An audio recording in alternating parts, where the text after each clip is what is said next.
Ricardo Lanzarini, mucho gusto. Vamos a entrar en tu electrocardiograma escultórico. Mucho gusto, Roberto, muy agradecido de su presencia y de poder conversar. ¿Qué estamos presenciando en la sala del subte? Bueno, esto ¿Qué locura es esta? Bueno, esto es todo el conjunto, es una obra de arte, lo digo enfáticamente porque en realidad lo es. Hay un cierto pudor en nombrar como si fuera una autocalificación, y en realidad simplemente digo que esto es una obra de arte, ¿no? Porque está concebida desde el punto de vista de la búsqueda del sentido y está también concebida como una serie de partes que se juntan en un único proyecto donde está, por un lado, vamos a decir, genéricamente, la metafísica de los dibujos, con los artefactos interactivos, insectos, proyectores que expanden la luz y a su vez son como secuenciales de luz donde el público, están puestos en el espacio, digamos, del público, donde el público interactúa con ellos. Se le dice que puede interactuar el público si lo desea, y eso genera expande puntos de luz como si fueran luciérnagas, en realidad son bombitas de casa, simplemente,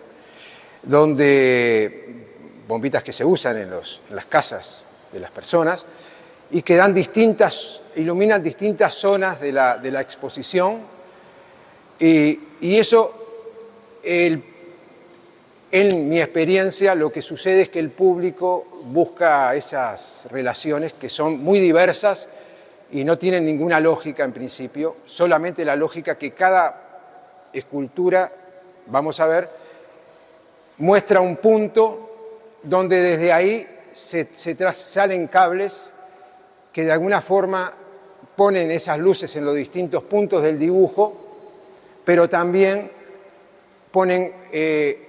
ubican la distancia sensible de ese artefacto en relación a el lugar donde el público está interactuando con los aparatos. Esto lo que genera es un punto de referencia para el público, una medida de ubicación y, a mi modo de ver, una conciencia del lugar donde el público está actuando, que no siempre sucede en una obra de arte, ¿no? El público tiene una posición, una ausencia de la referencia en el lugar de la sala donde está circulando. En esta exposición, en esta muestra, en este site specific, lo que sucede es que cada aparato no lo informa, por supuesto, lo estoy contando yo, está indicando un punto de referencia y una serie de relaciones, donde esas luces van marcando el lugar, el punto histórico, digamos, donde está el público examinando la exposición. Esto es lúdico. Puede una persona venir y jugar con los aparatos, y otra persona puede tener otra lectura de lo que es del análisis de la exposición. Por eso me gusta mucho el site specific, porque invita a muchos públicos diversos, no solamente la clase artística, la clase de arte, no, invita a muchos públicos. Entonces, lo que sucede es un acontecimiento, ¿no? Yo lo defino así, como un acontecimiento, donde el público, el lugar del público está presente, y está presente invitándole a reflexionar de alguna forma, o planteándole preguntas, porque sabe lo que sucede, que cuando una persona accede a mover el aparato, necesariamente se está construyendo un lugar y una pregunta de por qué estoy moviendo el aparato. A mí, lo que me resulta interesante a mí mismo es preguntarme qué sentido tiene el público en una obra de arte. No sé si tiene sentido el público. Yo pienso que no tiene. Que el arte es simplemente una obsesión del artista, es un mundo del artista. Yo construyo toda la filosofía de mi arte desde ese lugar. El público es prescindente para mí. Si quiere venir, que venga, y si no, no pasa nada. No hay problema, porque yo no puedo definir qué es el público. Apenas yo puedo decir qué relación siento yo de sentido con el arte que yo hago. Esto lo digo de alguna forma radical, provocadora, en el sentido de que hay mucha posición de artistas muy respetables que piensan mucho en el problema del público, en el lugar del público. Yo no pienso nada. Este lugar de los aparatos, de los artefactos, es mi pregunta cuando yo soy público. ¿Qué carajo hago frente a una obra de arte, ¿no? Sinceramente me lo pregunto, ¿no?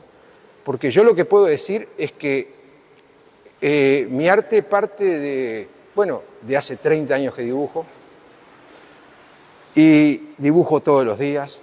Toda la experiencia artística y toda la experimentación la realizo mayormente en hojillas de tabaco, en libritos para armar tabaco, marca Job, esos que se destruyen para armar los cigarros. Yo lo que hago es tomarlo en su condición de libros y dibujar dentro de ellos todos los días, viendo a ver qué me dice el dibujo de lo que hay de nuevo. Yo lo que hay de nuevo es lo que me pueden transmitir los medios, que es lo mismo que sabe todo el mundo y la realidad que vivimos todos los días todo el mundo. Ahora, lo que me dicen los dibujos, lo siento que es como si fuera me están marcando lo que está rugiendo y que está en formación. Eso es lo que yo siento que el dibujo es. Es un gran captador de todo lo que está moviéndose, porque me va diciendo, me va transformando mi propio historia, que son los dibujos con los cuales yo armo estos mundos, pero que siempre son distintos, porque el dibujo mismo, en el día a día, los va transformando, me va diciendo distintas situaciones, distintas gracias, distintas expresiones. Por ejemplo, en este caso, si usted ve la boca de este personaje, es algo que yo ni siquiera preví. Eso salió del propio dibujo en la propia energía de buscar el gesto hasta que aparezca en una expresión de dibujo. ¿Eso es la realidad? Bueno, para mí sí.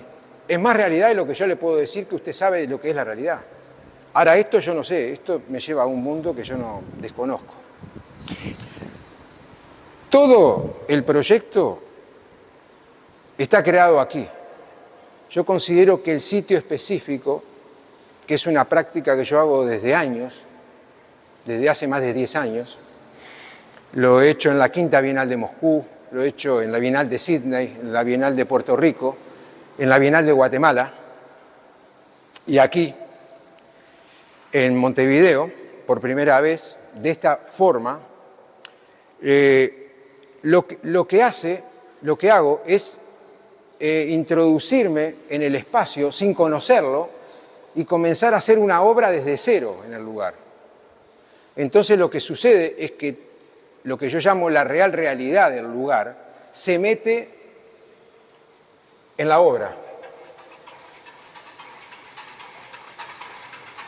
Entonces lo que sucede es que tengo que estar, como en este lugar, un mes trabajando,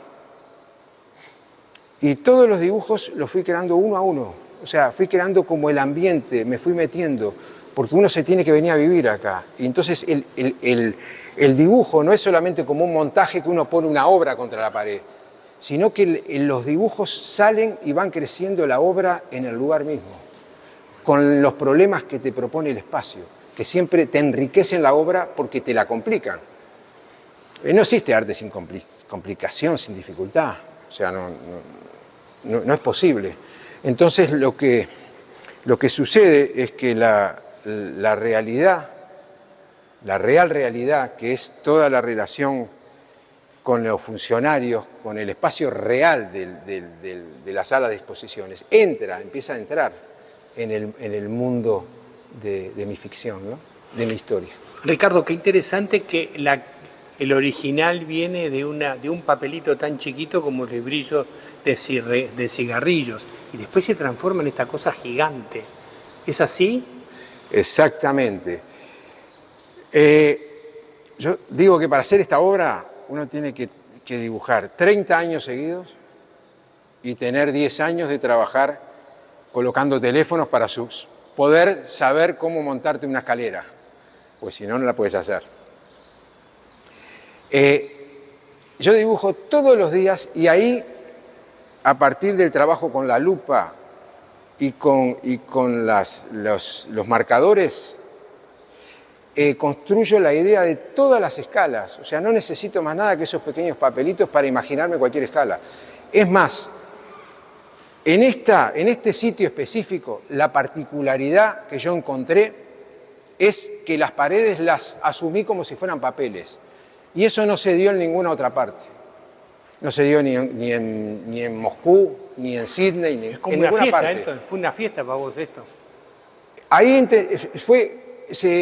pude, digamos, sacar la línea de una forma muy, muy fluida y fresca y no realizar otro tipo de experimentación que realicé en otros lugares, como el palincesto de borrar el dibujo y volverlo a hacer de vuelta y volverlo a borrar. Aquí no necesité, pero me di cuenta que esa podía ser el aporte de en este espacio, porque las paredes me propiciaban la posibilidad de poder expandir la línea y de poder hacer que esa frescura y fluidez del dibujo contrastara fuertemente con la presión que dan las máquinas y los cables, ¿no? Entonces esa supuesta fluidez del dibujo, que casi parece ser como, me daba la idea, como si alguien hubiera entrado, dibujado y se hubiera ido, ¿no? Es decir, quedó como con una fluidez y con una frescura el dibujo, frescura con un humor cargado, ¿no? Digo, las escenas tienen que ver con toda una realidad, con toda una realidad política, social, con una realidad cotidiana, que es un poco mi mundo, ¿no? Ahora, se expresa de esta manera y en relación a los artefactos, generan para mí un estado como de conmoción muy fuerte, que me interesa mucho, porque eso sucedió acá, sucedió en este lugar. Y esto no va a suceder más que acá, porque el sitio específico, la experiencia de hacer arte en sitio específico, por eso se llama electrocardiograma escultórico, porque es un poco ironizando que las esculturas le están preguntando al dibujo si tienen vida, ¿no? Porque es un arte que nace en la vida de la realidad. A mí me interesa mucho esa relación con la realidad. Yo creo que no hay nada más mágico que la realidad. Ahí dice, viva la realidad, carajo. La real realidad, si ves. Es un poco en el concepto de que en realidad la realidad es un poco una proyección que uno hace hacia el futuro. En cambio, la real realidad es lo que realmente se produce. Y en un sitio específico, lo que se produce es esto, es lo que puede ser. Es un arte de contingencia, ¿no? Hablemos de los personajes. Bueno, los personajes tienen por un lado dos componentes míos que yo puedo rastrear, ¿no? No puedo contar todo, tampoco no me interesa. A mí me gustan mucho las zonas ambiguas, las zonas que quedan como flotando, las zonas grises que no se pueden definir. En el caso de los dibujos, por un lado yo comencé como con una idea de un dibujo que tenía que ver con una descripción de una utopía social, de cierta manera utópica, romántica, y donde realizaba mundos muy cargados de personajes que querían llegar desde la periferia al centro, etcétera, etcétera, que era un poco la discusión de los años 90, centro, periferia, geopolítica, cuál es el discurso del artista de la periferia, cuál es el discurso del artista del mainstream, del centro. Era un poco la discusión en ese momento. Lo que sucedió es que yo realizaba en paralelo también a el trabajo diario de dibujar instalaciones que tenían que ver con un carácter más político, tanto nacional como en los problemas mundiales. Había temas que me interesaban mucho. Yo asociaba mi vida cotidiana, yo no vengo de una familia que cultiva el arte como un ejercicio, ni nada por el estilo. Yo vengo de una familia de clase obrera y vivo en un barrio de Montevideo de una manera periférico, al centro. Y entonces yo el arte me lo fui construyendo, mi idea del arte. Vengo de una militancia política, entonces el arte para mí yo lo inscribía en todo ese universo. No era el universo del que va a una academia a aprender a que le enseñen a dibujar. Para mí el dibujo era un instrumento, la instalación era un instrumento. Entonces, ¿qué sucedió? En una de esas obras que realicé fue una intervención a un monumento en un momento en que el Uruguay tenía como presidente al padre del expresidente actual, ya hoy, que era Luis Alberto Lacalle, al padre, cuando estaban con todos los problemas de corrupción en Uruguay. Entonces yo intervine en el año 1995, el monumento a Aparicio Saravia, en una intervención que fue muy discutida en los medios y en el medio uruguayo y en el medio político, porque de alguna manera intervenía el monumento a Aparicio Saravia y colgando unos huesos de caballo, de las patas de caballo, de verdad, huesos pelados de caballo, les decía metafóricamente, el monumento no les pertenece, ¿no? Entonces fui como muy atacado por todo el medio político. Yo pensaba que iba a ser una obra simplemente conceptual, de carácter conceptual, que se iba a discutir en la Universidad de Bellas Artes, donde estudiaba por esos momentos, y lo que se dio fue un ataque furibundo contra mí de todo el medio político y me fui procesado por 1 año. Pero no fui preso porque, claro, no soy delincuente, soy artista. Al año me sobreseyeron, pero estuve 1 año procesado. Eso me llevó a ver la política que yo tenía de manera ideal, verla en su más descarnado cinismo. Y eso cambió 180 grados mi concepción en el dibujo. Ahí comencé esos dibujos de carácter utópico y de carácter casi naif en muchos sentidos, ¿ah? Terminó convirtiéndose en algo más parecido a lo que dibujé desde ese momento, que son una serie de personajes donde ya me metía naturalmente a describir ese mundo, sentí la necesidad de hacerlo.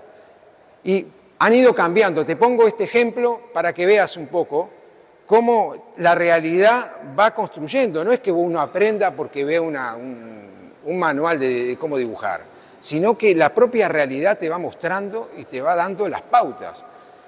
Y bueno, eso fue lo que sinceramente hizo cambiar mi dibujo, donde siempre estuvieron esas dos vertientes.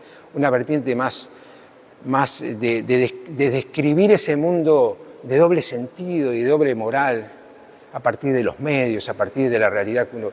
Y siempre me interesaron esos personajes también, donde tienen una exhibición enorme, por un lado, como los sacerdotes o los papas o los grandes, por ejemplo, los primeros sacerdotes que hice, no los hice por la religión católica ni cosa que se le parezca, sino enfocaba a los popes rusos, que yo los veía como sacerdotes en la última etapa del proceso soviético.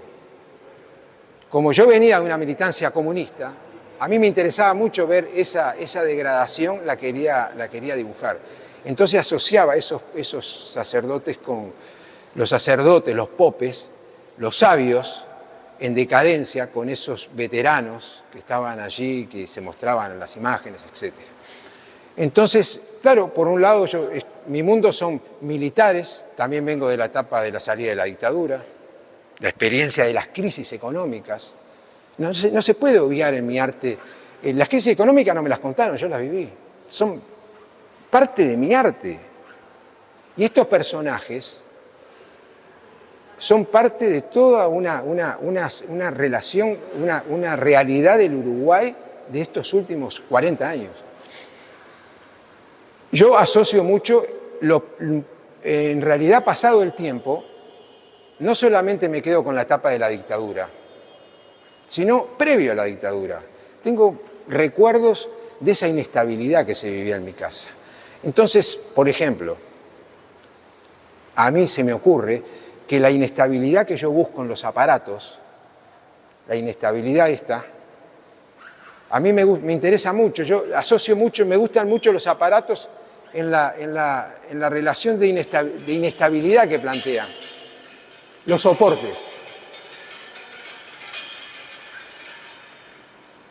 Pienso que la relación con el público siempre la tuve en todas mis instalaciones, en todas.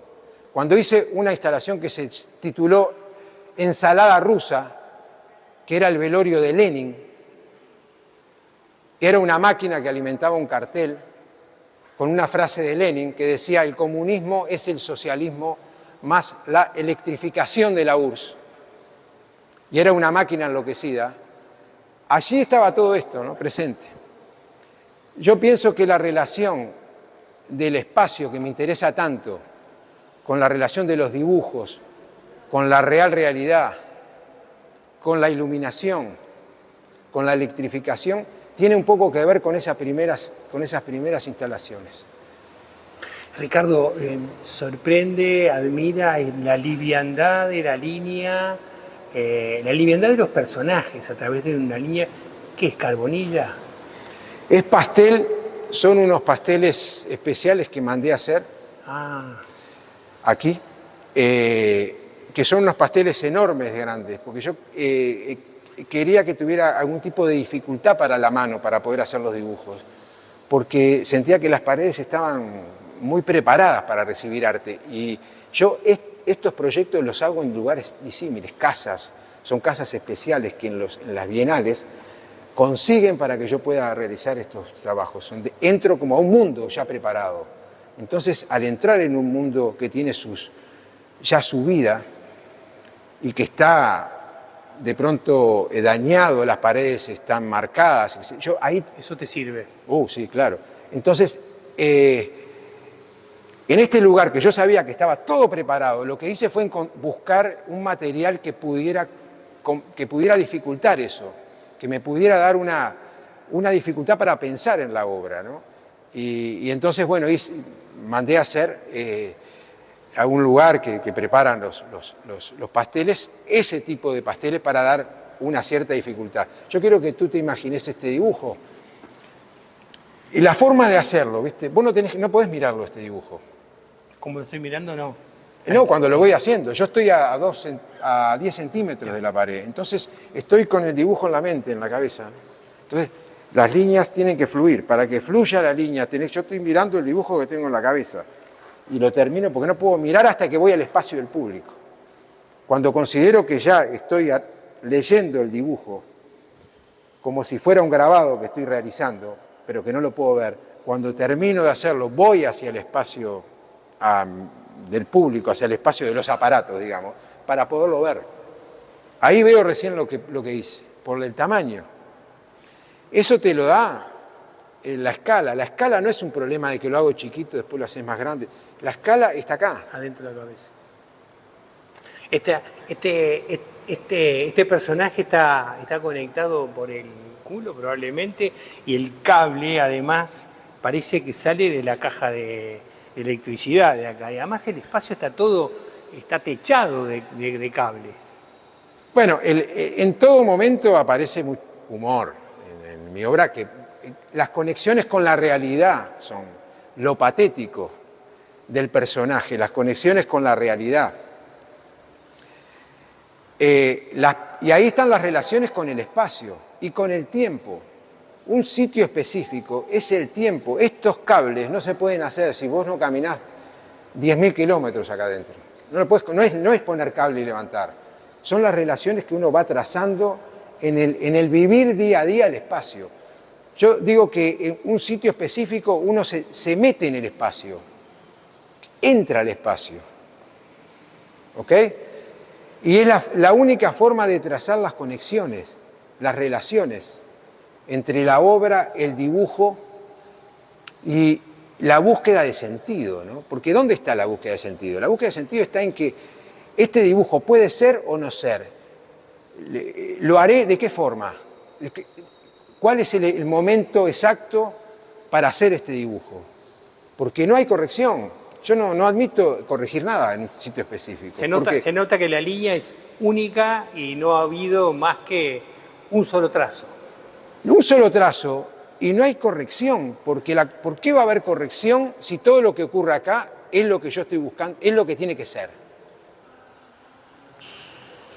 Entonces el arte se convierte en un problema existencial,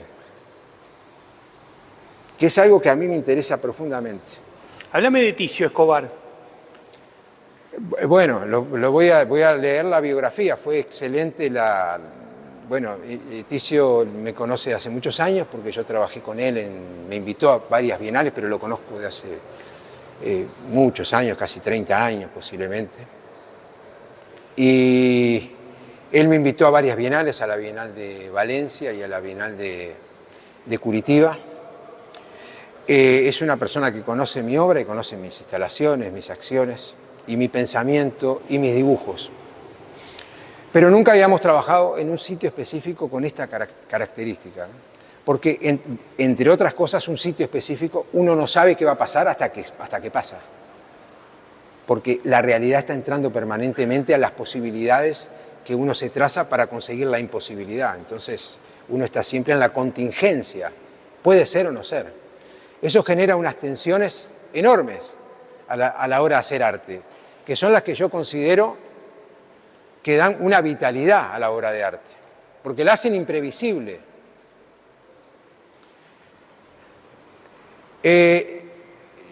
Ticio Escobar, fue excelente trabajar con él. Estuvimos en contacto prácticamente semanales, hablando sobre filosofía, porque esta obra se funda en conceptos filosóficos permanentemente, porque uno no puede, si no está armado de toda una estructura, ¿cómo puede después sacársela y estar convencido para largarse a la nada, ¿no? Uno tiene que estar precisamente en la incertidumbre, pero precisamente en una incertidumbre que está cargada de sentido, que está buscando un sentido. Cuando él vino aquí fue magnífico, hizo unos aportes para la luz extraordinarios, para lograr la idea de la caverna. Él manejaba la idea de la caverna platónica, o sea, esa idea de cómo el público de alguna manera agarra las estructuras, las máquinas, y la llena de sentido y de subjetividad, decía él, porque una máquina ilumina a la otra. No solamente que el que maneja la máquina ocupa un lugar, y el que es sombra ocupa otro lugar. Y a su vez las máquinas se iluminan entre sí, casi buscando pertenecer a un mundo que es real y que es ficción. Bueno, esa era la discusión que teníamos con Ticio Escobar todo el tiempo. Y aquí es lo que yo te digo, que en el ambiente, cuando interactúa el público, y cuando son varios, lo que sucede es que los sonidos se van mezclando, las luces se van mezclando, las transmisiones lumínicas y sonoras se van entrelazando.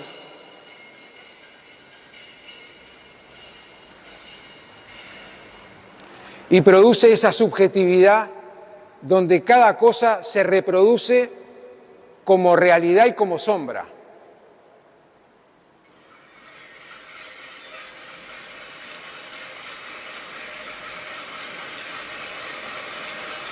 El momento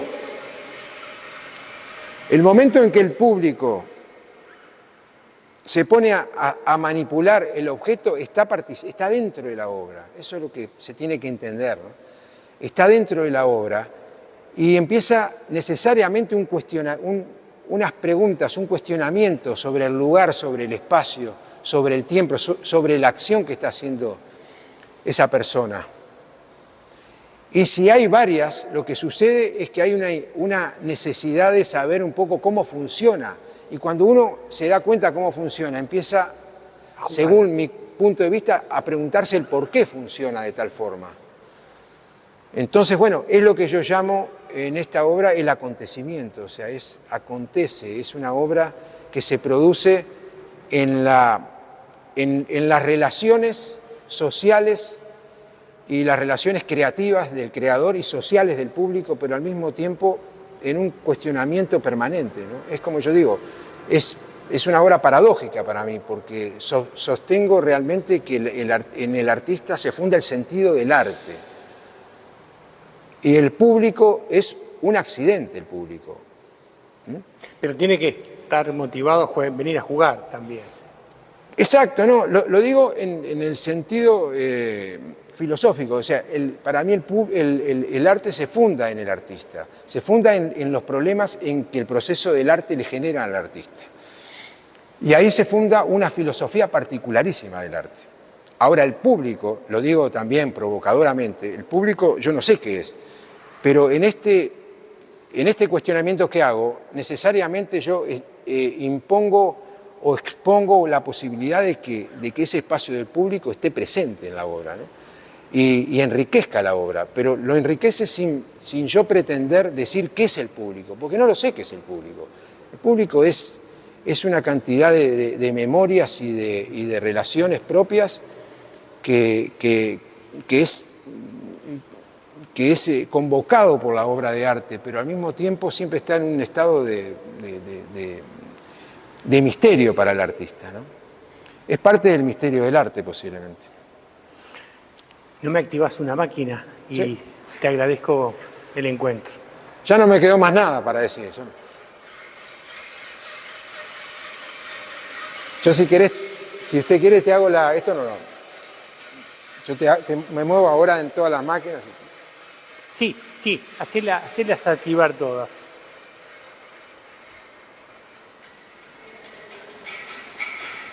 Hablame un poco de la construcción de estas máquinas, que es también otro elemento muy interesante. Perfecto. No, las esculturas o artefactos, como le digo yo, estos nacieron de esa experiencia que yo te contaba,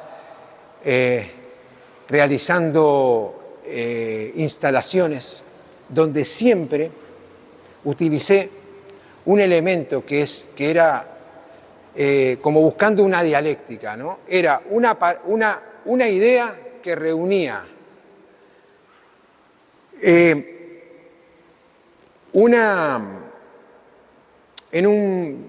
algunas instalaciones reunía un cartel con textos donde reflexionaba sobre la realidad política y social de ese momento, y un aparato eléctrico o un circuito artesanal electrónico que de alguna manera se relacionaba con ese plano, con ese otro plano más metafísico del texto, de la palabra y de la idea, y que le daba vida de alguna manera, ¿no? Tenía como una relación siempre dialéctica entre ese objeto electrónico que vibraba, que se movía, y esa idea que se expresaba en sus otras partes de la instalación. Entonces siempre hubo máquina, cartel, máquina, texto, que eran objetos que movilizaban algo, movían algo a partir de unirlos con cables y unían algo. Eso lo hice siempre en las instalaciones, como te decía, que se llamó Ensalada Rusa, el velorio de Lenin, otra instalación que se llamó 28 Round, lugar estrategia, que tenía que ver con la ruptura y caída del sistema utópico social del siglo XX, a partir de la caída del muro de Berlín.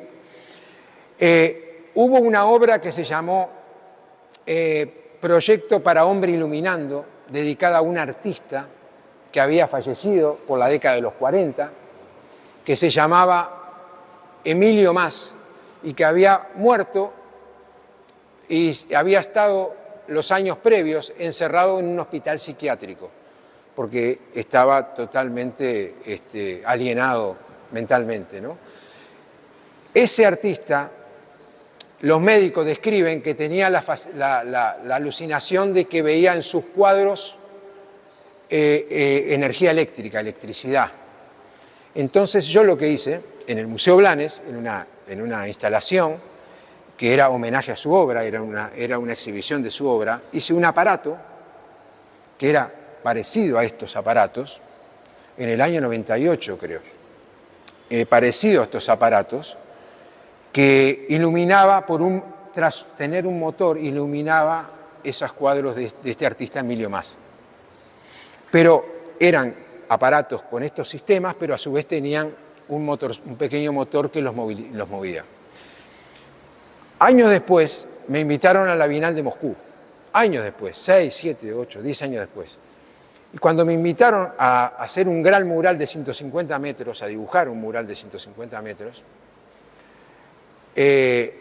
para la Bienal, yo, por ser Moscú, quizás me empecé a acordar de la Cinemateca Uruguaya, cuando iba en época del final de la dictadura y después continué yendo muchos años más, y me acordé de las películas rusas, que me fascinaban verdaderamente, ¿no? Profundamente. Entonces me acordé de los aparatos y decidí hacer con la idea de como si fueran proyectores, insectos, algo así. Me acordé de ese aparato que había hecho para la instalación de Emilio Mas, de este artista que te conté. Realicé los bocetos y realicé una especie de maquetas similares a las que supuestamente iba a ser en Moscú. Las hice acá, las maquetas enormes, en un taller de bicicletas. Ahí, digamos que para esa bienal es que empecé a realizar esta idea de ya los aparatos que estuvieran en relación con los dibujos. Los hice en mi barrio, donde hacía todo el tiempo los artefactos y los elementos eléctricos, las máquinas eléctricas estas que te hablaba. Pero cuando fui a Moscú, por supuesto, cuando le mostré los bocetos a la curadora, me dijo, los quiero todos, quiero hacer todos los artefactos, me encantan, me parece fantástico. Cuando voy a Moscú, hacemos los aparatos, los hacemos con la idea de la inestabilidad que yo quería, especialmente, que fueran muy inestables, pero que se sostuvieran al mismo tiempo, que siempre estuvieran como oscilando.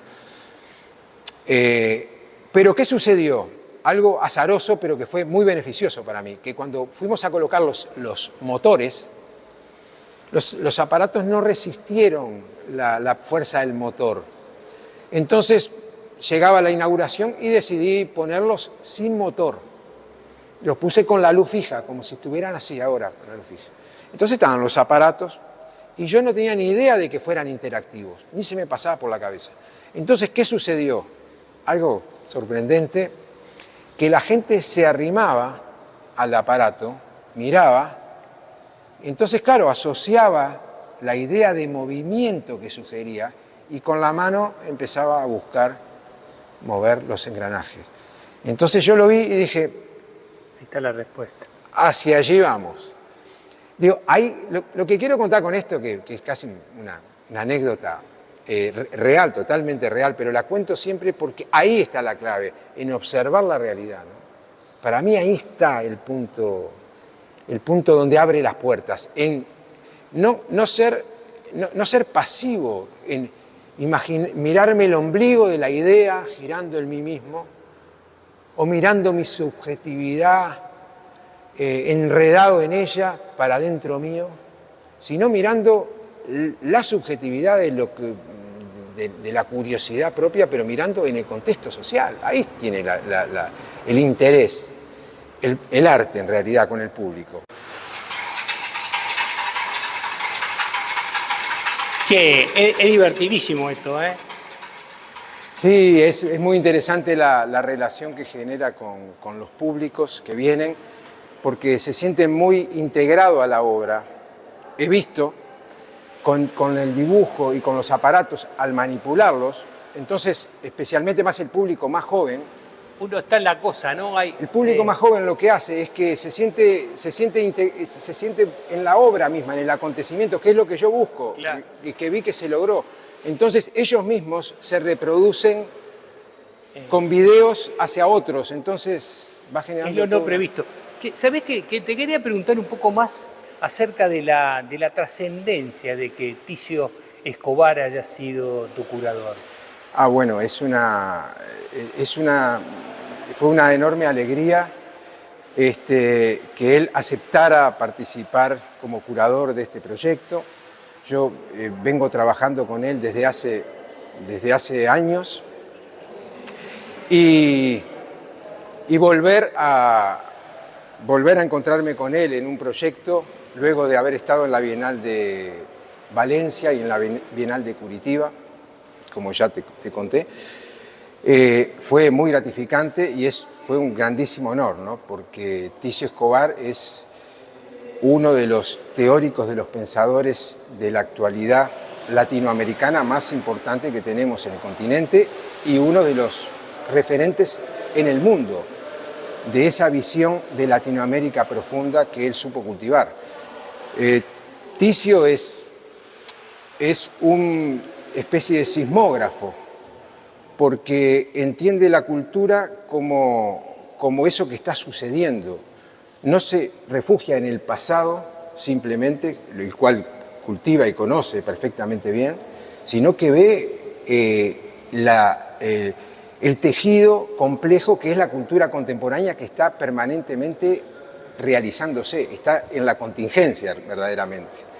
Entonces él lo que hace con su reflexión, que yo creo muy necesaria, es cruzar la historia con el presente y a su vez encontrar en el arte y en los artistas como esos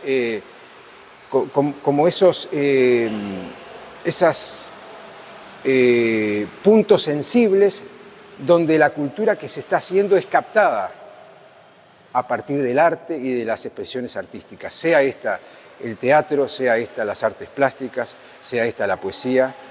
Entonces, a mí me parece fantástico ese punto de vista. Él busca a ver esos intrusos que dejan entrar el artista, deja entrar y que precisamente no están definidos aún, porque están en un punto aún de configurarse en la sociedad. Entonces, busca en ellos, investiga en ellos y en los artistas, y él después realiza una teoría de eso. A mí me parece eso ¿Cuándo lo conociste vos? Un aporte extraordinario. Yo lo conocí hace alrededor de 25 años, posiblemente, en unos encuentros regionales que organizaba Gabriel Pelufo, también otra figura central en el pensamiento latinoamericano y en el pensamiento uruguayo. Fue fundamental para mí la relación con Pelufo porque trabajábamos en el mismo museo, en el Museo Blanes. Entonces, para mí, encontrarme con él como artista en ese momento, en formación, fue una bendición para mí. Porque, por un lado, con él tenía toda la reflexión política, social, reflexión continental en relación a las sociedades y cómo se iban conformando ellas en relación a la cultura, la relación con la política y con la contemporaneidad.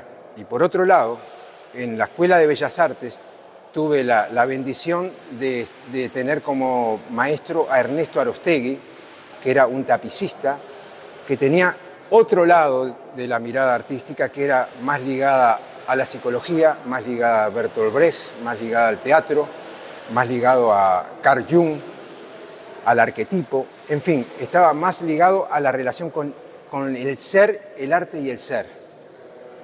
Entonces, tener a los dos fue extraordinario, ¿no? Cuando vos estabas trabajando en sala, Ticio, ¿te acompañó? ¿Cuándo vio la instalación?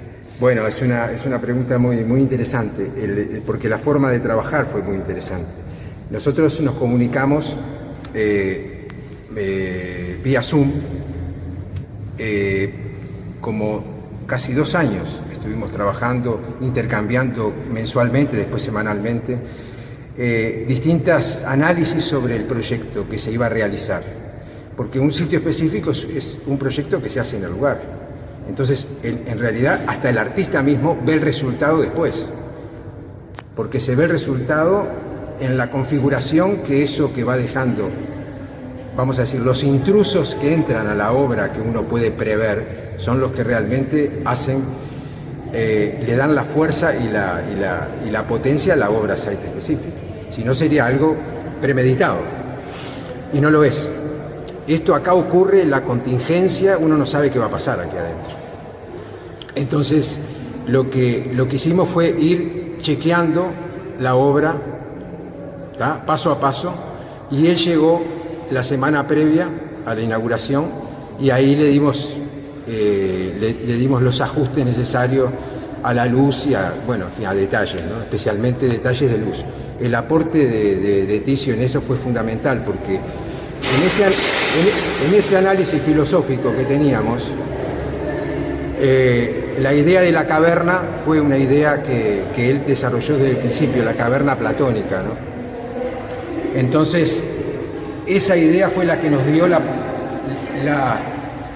conexión con buscar un tipo de luz para el proyecto, ¿no? Que sea un proyecto donde los dibujos aparecieran, desaparecieran, estuvieran en la oscuridad, estuvieran en la sombra, en la luz. Hay algo que él precisaba con mucha precisión, es que las máquinas producen luz, pero también producen sombra, ¿no? Y en eso basamos un poco en definitiva, todo el diálogo con él, que fue muy enriquecedor.